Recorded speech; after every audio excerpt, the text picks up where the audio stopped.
राजस्थान एक बार फिर जल संरक्षण के लिए एक जन आंदोलन की दिशा में कदम बढ़ा रहा है। मुख्यमंत्री श्री भजनलाल शर्मा के नेतृत्व में प्रदेश में 5 जून से 20 जून तक जल स्वावलंबन पखवाड़ा मनाया जाएगा। इस अभियान के तहत जल स्रोतों की सफाई, पूजन, जागरूकता रैलियों और जन सहभागिता के कार्यक्रम आयोजित किए जाएंगे।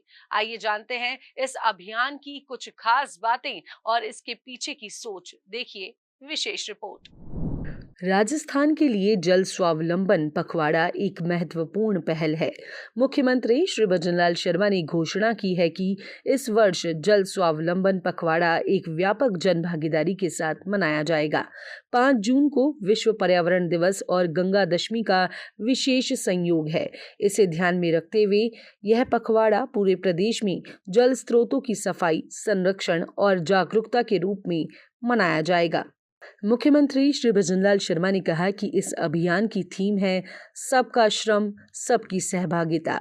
तो यह तभी सफल होगा जब इसमें समाज के हर वर्ग की भागीदारी सुनिश्चित होगी। बैठक में उन्होंने निर्देश दिए कि गांव-गांव तक अभियान की पहुंच बनाई जाए और इसे जन आंदोलन का स्वरूप दिया जाए।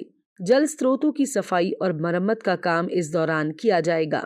गांव और शहरों में तालाबों, कुओं, बावड़ियों और नदियों की सफाई की जाएगी। इसके लिए श्रमदान और सामूहिक प्रयासों को बढ़ावा दिया जाएगा। वर्षा जल संचयन संरचनाओं का निर्माण भी किया जाएगा और पुरानी संरचनाओं का जीर्णोद्धार किया जाएगा।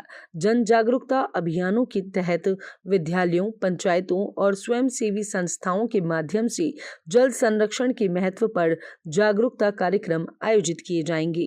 अभियान की शुरुआत 5 जून को गंगा दशमी और विश्व पर्यावरण दिवस के दिन की जाएगी। इस दिन पूरे प्रदेश के गांवों और शहरों में जल स्रोतों जैसे कुएं, तालाब, नदियां और बावड़ियों पर पूजन, कलश यात्रा, सफाई अभियान और जन जागरूकता कार्यक्रम आयोजित किए जाएंगे। सरकार प्रधानमंत्री कृषि सिंचाई योजना के तहत 10 नई जल ग्रहण परियोजनाओं की शुरुआत भी इसी दौरान करने जा रही है।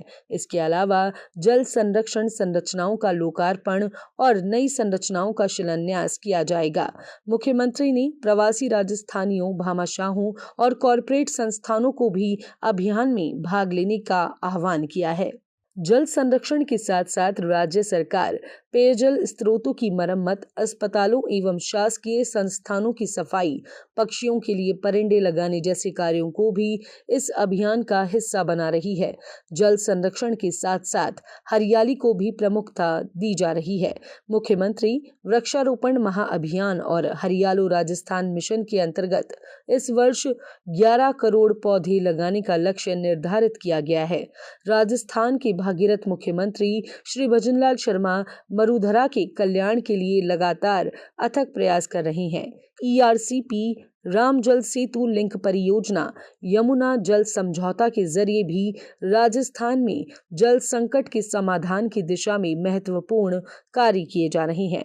वहीं जल स्वावलंबन पखवाड़ा भी एक महत्वपूर्ण कदम साबित होगा। जल, स्वास्थ्य और पर्यावरण को एक साथ जोड़ते हुए सरकार ने अंतर्राष्ट्रीय योग दिवस 21 जून को भी विशेष रूप से मनाने का निर्णय लिया है। मुख्यमंत्री श्री भजनलाल शर्मा ने निर्देश दिए हैं कि योग को प्रदेश की सांस्कृतिक धरोहरों से जोड़ा जाए।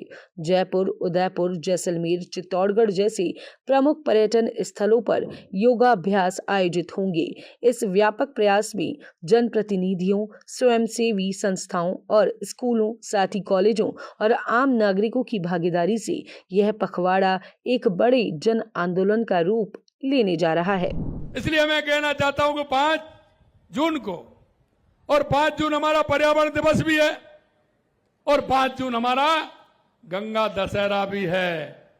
और ये याद आपको दिला रहा हूं, माता बहनों को भी दिलाना चाहता हूं कि गंगा दशहरे के दिन इस पृथ्वी पर मां गंगा का अवतरण हुआ था। उस दिन से हमारा कार्यक्रम प्रारंभ होगा, हमारा जल पूजन का कार्यक्रम होगा। मैं माता बहनों से कहना चाहता हूं, आप सभी जाएंगे, अपने गांव का तालाब होगा, नदी होगी, सरोवर होगा, डैम होगा, आप सभी जाकर के बड़ी संख्या में वहां उसका पूजन करेंगे। और आप देखिए इंद्र भगवान भी प्रसन्न होंगे। साथ ही पर्यावरण दिवस के अवसर पर कुछ पेड़ भी लगाएंगे और कुछ गड्ढे भी करेंगे, जिससे कि हमारे एक पेड़ मां के नाम। अब की साल हमने 11 करोड़ पौधे लगाने हैं, 11 करोड़ पौधे लगाने राजस्थान के अंदर। जल स्वावलंबन पखवाड़ा राजस्थान में एक महत्वपूर्ण कदम है। यह सिर्फ एक आयोजन नहीं, बल्कि जल संरक्षण को लेकर जन जागृति का एक सशक्त प्रयास है। इसमें सरकार, समाज और नागरिकों की साझी जिम्मेदारी महत्वपूर्ण साबित होगी। आज की इस खास रिपोर्ट में फिलहाल के लिए इतना ही। जल्द होगी आप सभी से मुलाकात नई खबरों और नई जानकारियों के साथ। तब तक के लिए मुझे दीजिए इजाजत। चैनल को लाइक, शेयर, सब्सक्राइब करना बिल्कुल ना भूलें। नमस्कार।